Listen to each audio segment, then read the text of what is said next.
right, we are live. JC, welcome back to the bright side. What's up, my friend? All good here. Just another day in paradise and staying on that bright side of the road. You know, I was going to play a little Van Morrison while people were coming in. Bright side of the road. Give everybody a minute to come on in. Good old Van the Man. Love his music. I wonder how many kids know who Van Morrison is. I know that my 17-year-old, and I think I'll take credit for that, he knows who Van Morrison is. He listens to that music. But I don't think kids know. You know, I think there's a few songs like maybe Brown Eyed Girl and things like that that have made it through parties and celebrations over the years that I do believe that people do know the name. He is a legend. He's been around a long time and seen him many times. So, you know, it's something interesting, an interesting observation just popped into my head before we start riffing that has to do with the bright side is how much music has changed. I mean, I know you're a big Grateful Dead fan. We just talked about Van Morrison, but music tends to be a subliminal message. And we're going to talk a little bit about routines and things like that. But the music that was drilled into our heads through our childhood had a tendency of helping us see the bright side. Yeah. You know, I just watched an incredible special on John Lennon. He would have been 80 years old last week. And what I didn't realize was he was 40. He had taken off for 5 years to raise his son. And he had just put out an album.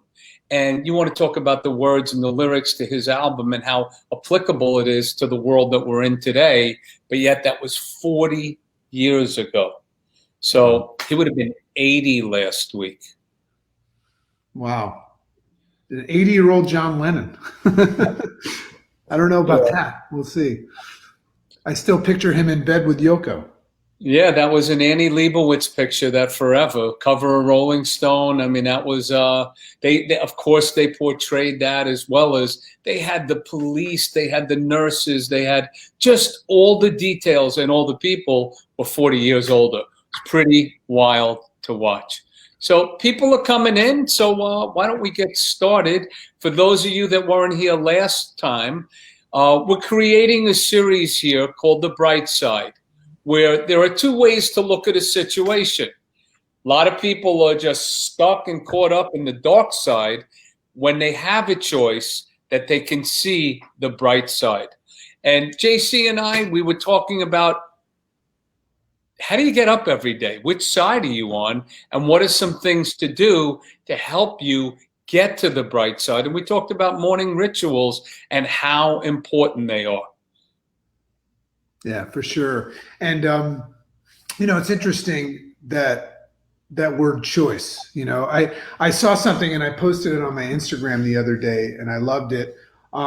It says in between B and D is C. And what that stands for, if you write down a B, a D, and then a C in the middle, it means in between birth and death are choices that we make. And it's interesting because that's really the game of life. It's really just about, you know, the choices that we make. Because if you think about it, we talk about this all the time.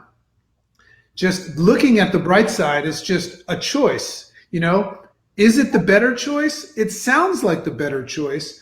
But if you see the bright side of something, does it mean that it's actually bright? Or is it just your choice to see something? So I've just been really into lately, a lot of my readings and my writings have just been about the observation that most of what we think is based on our perceptions. So if we can start to learn how to set ourselves up to see the side and embrace the things that support where we want to go, rather than hold us back from where we want to go and send us the wrong way, which I think a lot of people, you know, we talk a lot about our program. And one of the things that we've identified is that most of the problems are happening upstream from emotional mismanagement, which, case in point, is just the fact that stuff's always happening, but we can look at the stuff and see it the way we want to. That's based on our perception. But what's really in our control is how we react to it. So one thing that you and I have resonated with on a big level, and it kind of brought us together in the beginning, was not only that we both had podcasts and that we both kind of had this, you did How We Doing It, and I did the Rise Up with Dragon, but also we also noticed that we had a very, very distinct routine. Now, I know that started a long time ago when my life was in full chaos. And it started with, I read a book a long time ago called The Miracle Morning by Hal Elrod, which was the Great basis of, great book. And of course, big ego me, I was going to recreate the whole thing and do it my way. But that's where I started that process, and it's transformed my life. But I noticed that you had that one too. So why don't we just take this time for the sake of the listeners and share our daily routines and how that sets us up for success, and maybe talk a little bit about how it's changed your life. So one of the first things that I did when I realized I wanted a different routine is I left the phone outside my bedroom, because I found myself looking at it and falling asleep sometimes, cradling it, right? So there I was reading and looking and just going deeper and deeper into no man's land with the phone. And then the first thing I would do when I would get up is check it again. And when I got the advice that maybe the best thing to do is don't bring it in your bedroom. Once I started doing that, I opened myself up for a different way of falling asleep, which was reading. Reading books that were going to make a difference. And I could fall asleep reading. So it was more peaceful, it was better on my eyes. And when I got up, one of the things that I really did too was I didn't look at the phone right away. I took the book and said I was going to read for 15 minutes and just start by reading and then start a routine of writing after I would read. A gratitude journal, writing things for my daily Howie Doing It show, getting ideas. And the biggest challenge early on, I wanted to look at my phone. Yeah, I'm addicted. I'm an addict. And I wanted to look at it. And I was getting up at 5. So what was really going to go on in the middle of the night that I had to see that couldn't wait? So for me, the phone thing was gigantic, and books. So book instead of electronic, and writing. And those, I'll let you go now. I know there's more to it. Those were just some of the initial things to start. Yeah. So I remember I was playing with a lot of that stuff. And for those of you just joining us, we're just talking about morning routines. And the concept of it is, there's structure, but it's all about setting yourself up for success. Now, this show is called The Bright Side. So the idea is, seeing the bright side of things. It also it requires being in the right mindset. One of the things that I identified about the whole process of getting up is there's this very delicate part of the morning. Now, I identified a long time ago that once I get up in reaction to like how much sleep I need and all that stuff, and my kids are up and all that, my day's done. I become a victim of the day immediately. So the first thing I did is I started getting up earlier. So it started off with an hour earlier. It's to the point now where years now I'm getting up at 4:30 in the morning. Now, do I like getting up at 4:30 in the morning? I can't say that I like it, but do I like the alone time and the time that I have to set my day up? I love it. I cherish it. So that's the first thing. Even if you get up a minute earlier than you currently get up, you automatically send a message to the universe that says, today's different. Today I'm in control. So that's one tip that I learned. But there's this very delicate time when human beings in the morning, remember, we're setting up our day so that when somebody says something stupid to us, or when something doesn't go wrong, or we catch ourselves caring about stuff that just doesn't freaking matter. It's about switching yourself in that moment with the right headspace so that you see the bright side of things, right? A lot of Buddhism in there and Stoicism, but there's this fragile moment when you move from unconscious to conscious, which you will assimilate is when you go from having your eyes closed to open. In that very, very instant, you're susceptible to the day. The external starts to enter. You're in dreamland. So one of the things that I did that I want to share, because when I published my book, I did a whole chapter on my morning ritual. It's called the Rise Up Great Day Morning. But I just want to share some nuggets from it that people can put into action right away. So with that fragile moment right there, when I move from unconscious to conscious, I take advantage of that moment by setting the tone for the day. And I consciously do that. I'm unconscious, but I've learned how to consciously seize that moment and say the words, thank you. Now, that might seem silly to some people, but what it does is it puts me automatically, before I'm even awake, puts me in a state of increasing gratitude. Now, remember, everybody's problem is that they're worried about tomorrow, the mystery of tomorrow, or the history of yesterday, which you have no control over at all. Right? So when you experience gratitude, it's the superhighway to now. So the first words out of my mouth are thank you. Now, when I say thank you, what am I thankful for? I'm breathing. I got another shot, right? My eyes are opening. I wiggle my feet. My computer's starting to boot up. It's working. Thank you. But then I evolve that thank you. 5 seconds later, I start to focus my thank you on my children, good friends like Howie Craw, right? And opportunity, potential, all that stuff. And I start to be thankful. So now I'm in a state of gratitude, right? Now think about this. Most people talk about morning rituals. They want to know about the exercise, the journaling, and the affirmations and all that stuff. I'm telling you that all that stuff is great if you set up this early part. So I say my thank yous. And then the next thing I do is I sit up. Well, first of all, I got to give credit where credit is due. I roll over and I give the chicken a big, big whopping kiss. And I whisper her in her ear because I want to help set her day up.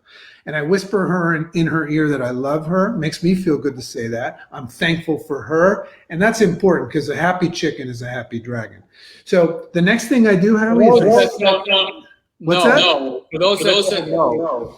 Chicken is Beyonce. That's right. And our podcast, and I sleep with the chicken. Our podcast is called Rise Up with Chicken and Dragon. It's about relationships. She's a sex therapist, very funny, but very meaningful.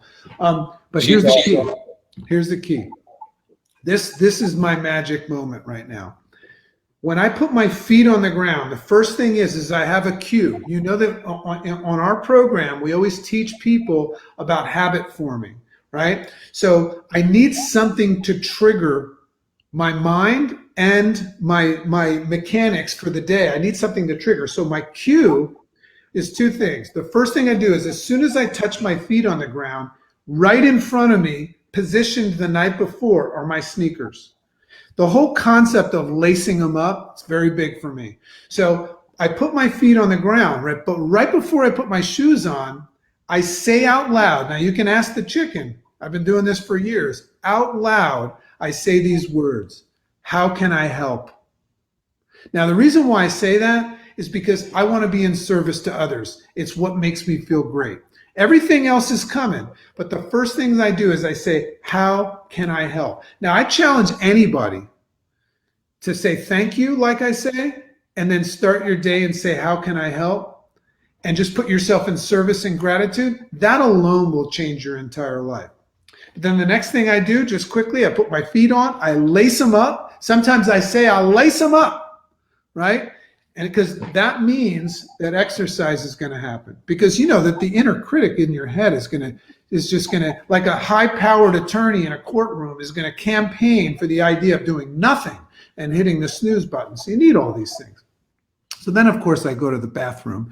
And then I do a lot of things that you do. And I'll let you go a little bit more into yours. But I like to have a cup of coffee, and I always read and I write and I prep my day. I like to get all those things done. But my headspace is in order. Something that I've developed has been a morning meditation ritual. I use the app 10% Happier. And it was something that I always wanted to do. And as disciplined as I am, a friend of mine, Brett, said, why don't we hold each other accountable? And at the end of the meditation, there's a little button you hit that you share it with somebody. And, we're well into it now. We've been doing it for a few months. It's really just a nice way to check in with him every day. And that is something that for people that want to make a change, that sometimes, even though they put their sneakers at the edge of the bed and they put them on, they still don't go to the Peloton. They still don't go for the walk. They still don't go for the run. I suggest an accountability partner. I know how it helped me with meditation. And we're talking about a 15-minute meditation. And it's just a way to slow everything down, to, again, get to that grateful place to where you're setting yourself up to win the day. So meditation has been put in there. Obviously, exercise is what I call my medicine. So also, like you, I'm out the door. I try to get out the door by 6:30 and then, spend a couple of hours outside, doing my Howie Doing It, but also getting in exercise, because then pretty much, you're indoors most of the day in this world that we're in today. So I just think it's so important to have a routine, to get some fresh air, get into nature, and give yourself some physical habits as well as mental habits to prepare to live on that bright side. Yeah. And, technology is a big thing. I write a lot about this, and I'm always in observation. One thing I can tell you that I've definitely adapted. So first of all, there's the nighttime as well. Chicken and I have established something that we learned from our program. All of our clients that come on program, we work on sleep habits as well. It's not just about weight loss and nutrition and getting that in order. It's about all the unconscious stuff that's happening. A lot of people don't sleep well. And a lot of people claim that they sleep well. But one of the things that we teach something called twilight. And what twilight means is whatever time you're going to get into bed and go to sleep, 1 hour prior, no technology.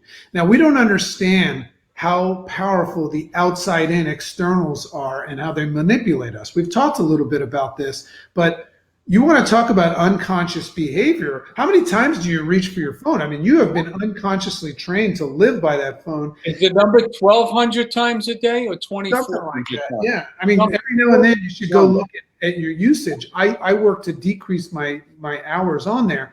But my point is that I don't want any outside in effect. I want to sit there and have an hour before I go to sleep talking with my chicken. Now, in the morning, I just told you about this fragile time. This will change everybody's life. And if everybody, I see we got a lot of people on listening live right now. So get in the chat and let us know if you resonate with this. And let us know if you look at your phone right before you go to bed. And also, do you look at your phone right when you wake up? Because I can tell you something.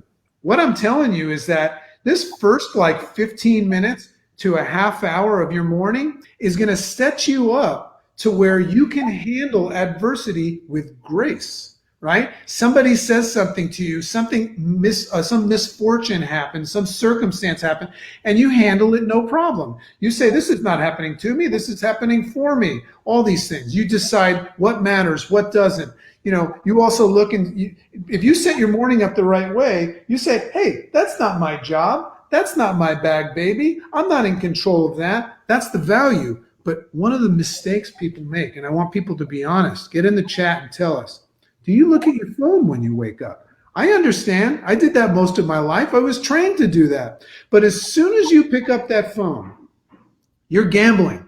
You're taking a big risk, because first thing you'll see is a notification. So the first thing I learned, I turned off all my notifications, Howie. I went into my settings under my phone and I turned off all my instant messenger, my Facebook. That's why sometimes I don't get back to you so fast. And my text messages, all that garbage. And if you're out there playing Candy Crush and all that stuff, distracting yourself from reality, those games are talking to you as well. They're saying, hey, it's time to level up and all that stuff. Get rid of all that crap, right? But don't pick up your phone. if you're using your phone as an alarm clock, it's dangerous because then you have an excuse. I got to use it. It's an alarm clock. But as soon as I pick up that phone, just so everybody knows, because I don't know how many people, Alexa will work just fine. You just reach over to Alexa, Alexa, wake me up at 5 or whatever time you want to get up, and it works fine. So that was one of my. This is my alarm clock. This guy right here at 4:30 knows it's time to eat. This is Samson. He jumps on my head and he starts to hit my head. But my point is, you're at risk of being affected by something or someone. News. Listen, I know that everybody needs to have their finger on the pulse of news, but not in the first hour of your day.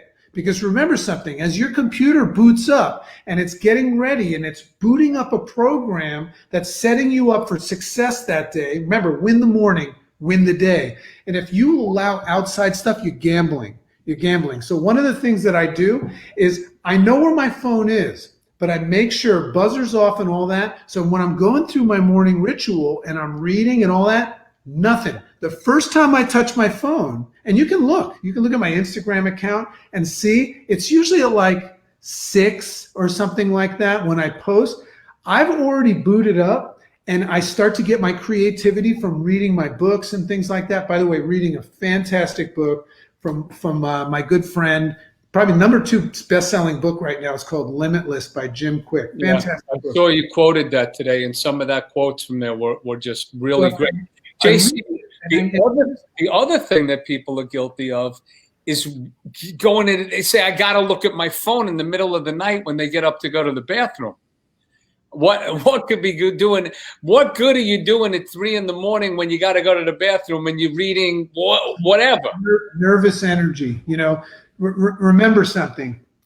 The hardest thing to do in life is face reality. What Howie and I are talking about every other Wednesday is how to embrace reality, right? How to see the bright side of things. So that's the value of showing up here, and that's the value of what we coach. You know, we teach people how to get control over their lives with their physical, their mental, and their financial. But it's how you look at the world. Perception is everything.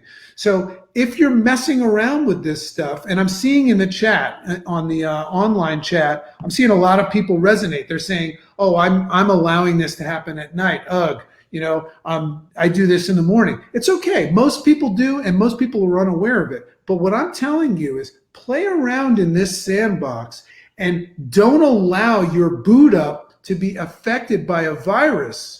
Right? Now, we hope that we get good news. You hope you pick up your phone. It goes, you just won. You won, and today's going to be a great day. That's not what your phone says.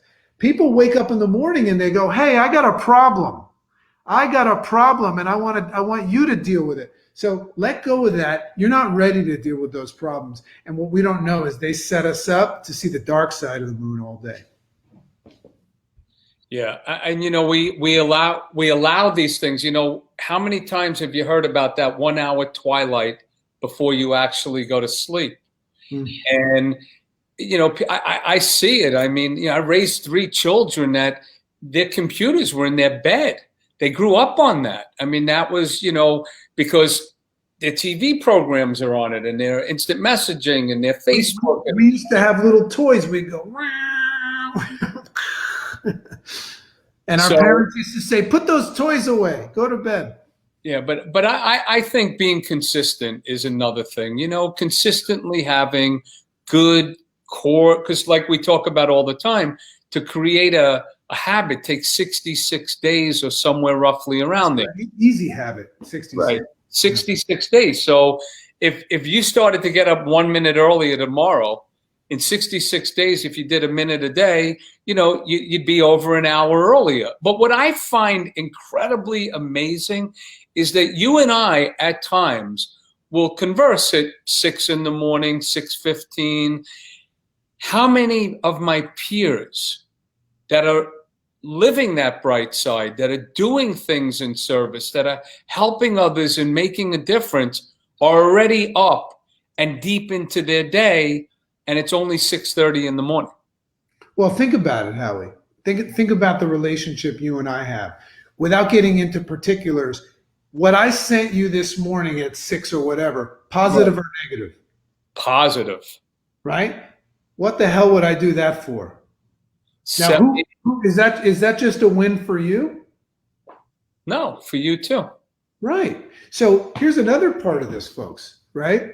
So here we are selfishly saying, how do I set myself up for a better day? I want to win the day. Well, I can tell you something. You know who's winning the most right now? Howie and I, because we're sharing this information with you.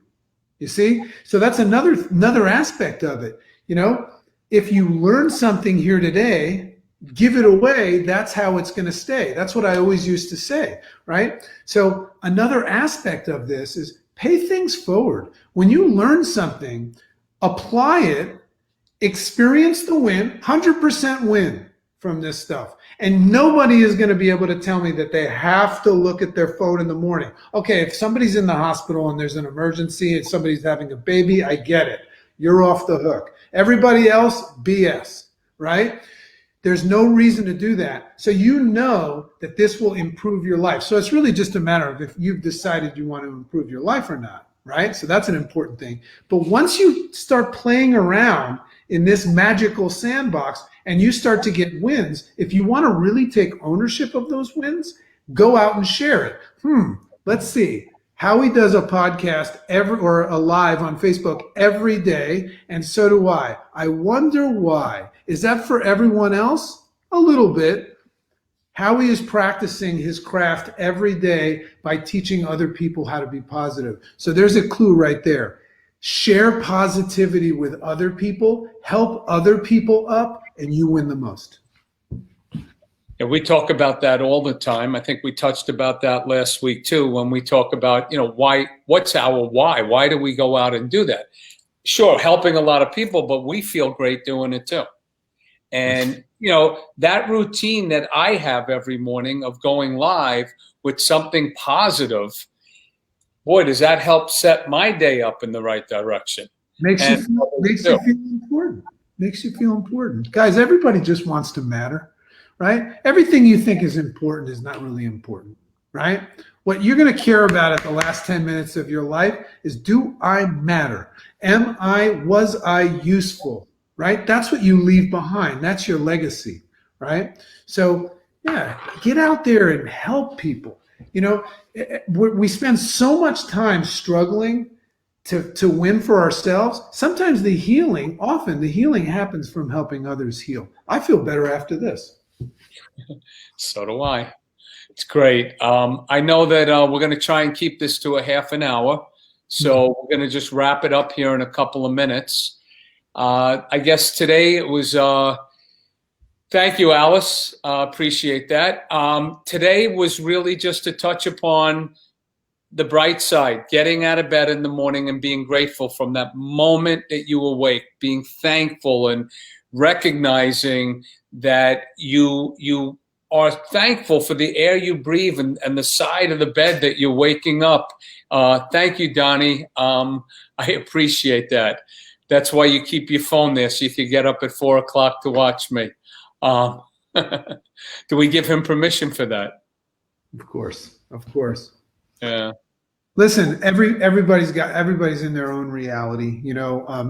What my hope and my dream is that we all, the whole world will benefit from this, but we are just so full of unlimited potential and possibilities. One of my affirmations that I say every morning to myself, been saying this for years, is today I accept the potential for greatness, right? I love the word potential. Right? Because the truth is I have no idea how awesome this day is going to be. Now, if I'm worried about it because I went on the Facebook feed right away, then I'm pretty sure this day is going to suck, right? And I start to go in that defensive victim mode. But when you do this and when you execute this, and it takes time and you have to build discipline around it until you get afraid of not waking up and doing your routine. That's how you'll know it's sticking, is you're worried about something interrupting your routine. When I ride my Peloton, I used to hate it. Now I'm worried about not doing it.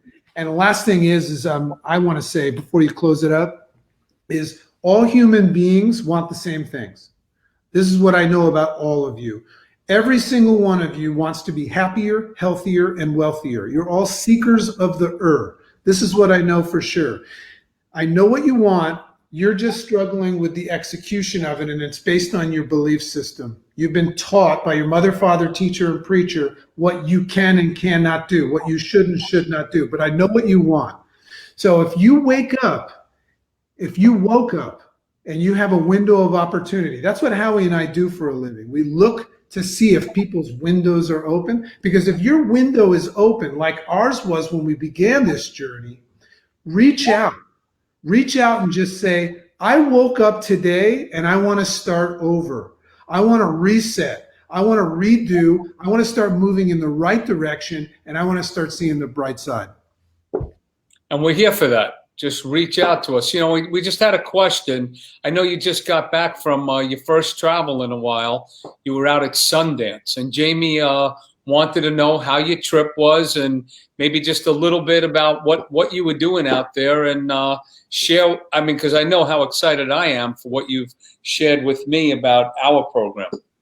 I was out there for a leadership retreat. You know, so our company has about 40,000 coaches. You know, we're going international now, and this was the top like 110 of it, and it's just an amazing, hard to explain, but we were at Robert Redford's Sundance, where the creative process was birthed, Sundance Film Festival, and we're just going over a high level stuff. You know, the theme of it is the idea of being a leader is not just somebody that has people follow, it's somebody that takes ownership and becomes what we call a steward. Think about what it means to be a steward of something. Are you so passionate about something that you become a steward of it? So we were talking about that, and it was an amazing growth process. We brought all these great speakers in.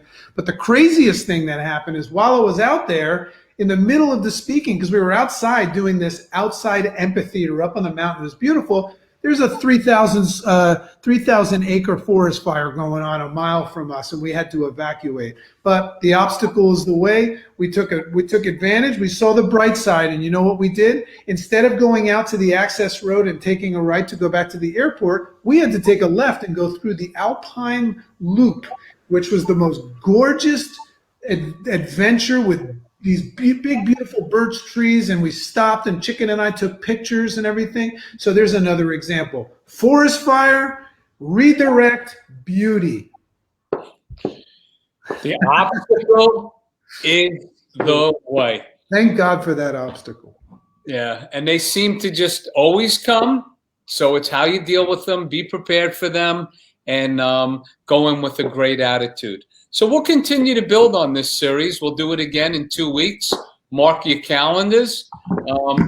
2 weeks, I believe it'll be a day after the upcoming election. So it could be a little interesting.